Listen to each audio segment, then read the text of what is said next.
मेरे मुन्ने की बाड़ी दे दो बस।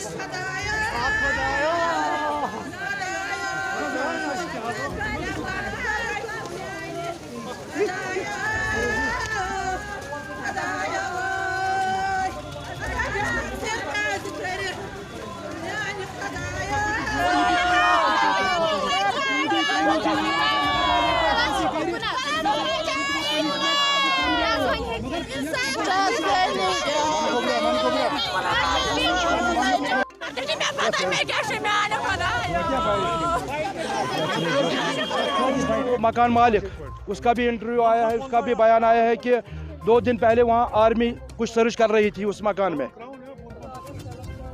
अगर वो 2 दिन पहले जानते थे कि यहाँ कुछ होने वाला है, ये तो अपने घरों में 29 यानी 28 और 29 रात तो ये अपने घरों में थे, क्या ये उनको छापा मार कर गिरफ्तार नहीं कर सकते थे?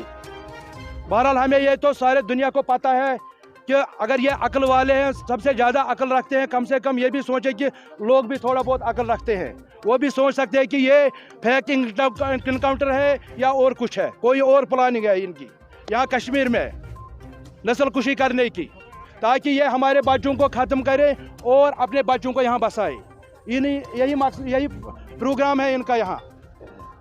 क्योंकि यहाँ के पता वो शायद हरियाणा के वजीर आला ने साफ बताया, अपने लोगों को पता है 370 टूटने का क्या मतलब है, आपको क्या फ़ायदा है इसमें आपको ये फ़ायदा है कि आपको कश्मीर तो जन्नत है, वहाँ के हूर और परियां आपको मिलेंगे। हमारी डिमांड बस इतनी है कि हम लाश, वो बेगुनाह लाश है, उसको आपने मरने के बाद भी, ये कौन सी अक्ल है आपकी कि मरने के बाद वो क्या करेगा? उसको आपने अपने मरने के बाद कैद रखा। एक कातिल को आप फांसी देते हैं, लेकिन फांसी के बाद अपने वारिसों को वापस देते हो।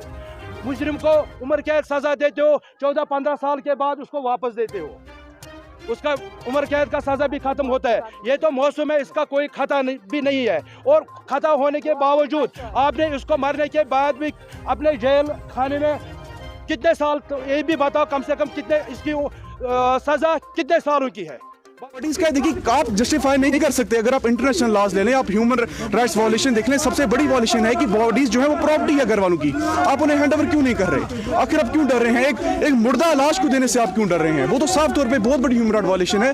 तो फैमिलीज यहाँ पर यही कहने आई थी कि ये दोनों पॉइंट पे तवज्जो दें और इस दोनों पॉइंट को इन्वेस्टिगेट किया जाए। देखिए, जो हिंदुस्तान का एक फौजी है वो कोई फरिश्ता नहीं है, गलती उससे भी हो सकती है, प्रूव हुआ है।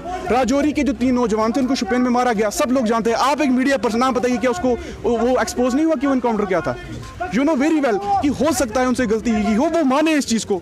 हम कौन सा किसी को कोई लड़ाई करने के लिए यहाँ पर आए हैं? आपने हमारे 3 नौजवान हमसे छीन ली, कम से कम बताइए तो सही, if they was involved in some kind of armed activity, हमें प्रूफ दीजिए, आप साबित कीजिए। ये तो नहीं हुआ कि अब आप कोर्ट भी आप बन गए, वकील भी आप बन गए, जज भी आप बन गए। अथर की उम्र 17 साल की थी, अगर उसकी इन्वॉल्वमेंट किसी आर्मड अपनी गतिविधि में थी तो फिर भी कोर्ट उसको कैसे वहाँ पे डिफेंड करता? वो एक बच्चा था, ही वाज अ टीनेजर, उसमें वो भी केस जो है वो एक केस इतना बड़ा नहीं उसमें बन सकता था। लेकिन आप हमें जस्टिफाई भी नहीं कर पा रहे हैं कि वो किस केस में इन्वॉल्व था। जिस बच्चे का 17 साल से लोकल पुलिस स्टेशन में कोई रिकॉर्ड नहीं है, अचानक वो 1.5 घंटे में हार्डकोर अंडरग्राउंड वर्कर कैसे बन गया? देखिए, अगर डेमोक्रेसी है तो जवाब नहीं देना पड़ेगा। ये नहीं है कि ये ने एक टैग लगा दिया है OGW, कल को कोई मीडिया पर्सन आप भी रास्ते में चल रहे होंगे without any clarification and justification, ये कह देंगे कि ही वाज OGW, तो आप साबित कीजिए। हम अपना केस प्लीड करने को, लड़ने को तैयार हैं। We are the local activist. मैं इनके साथ आया हूं, मैं परसों मिलने गया था इनसे। कोई मैं किसी पॉलिटिकल पार्टी का हिस्सा नहीं हूं, बट एक इंसान होने की हैसियत से हम यहाँ पर आए हैं कि इस केस को पूरी तरह से आप रीड कीजिए। तीनों नौजवानों का जो बैकग्राउंड है उसको लेकर, उनका जो पास्ट है उनमें कोई एक्टिविटी नहीं थी। अच्छा, एक बड़ा एक पॉइंट बना दिया गया है कि अतर के जो कजन्स थे वो आज से 4 साल पहले कोई किसी आर्मड ग्रुप के रिलेटेड थे। कश्मीर में कितने MLAs हैं जिनके भाई, जिनके कजन्स, जिनके फादर आर्मड एक्टिविटीज में शामिल थे? दैट डजंट मीन कि आप उनको कल क्लेम करके मार डालोगे। अगर है तो फिर हमारी मिनिस्टरों को, फिर आपने उनको क्यों रखा हुआ है?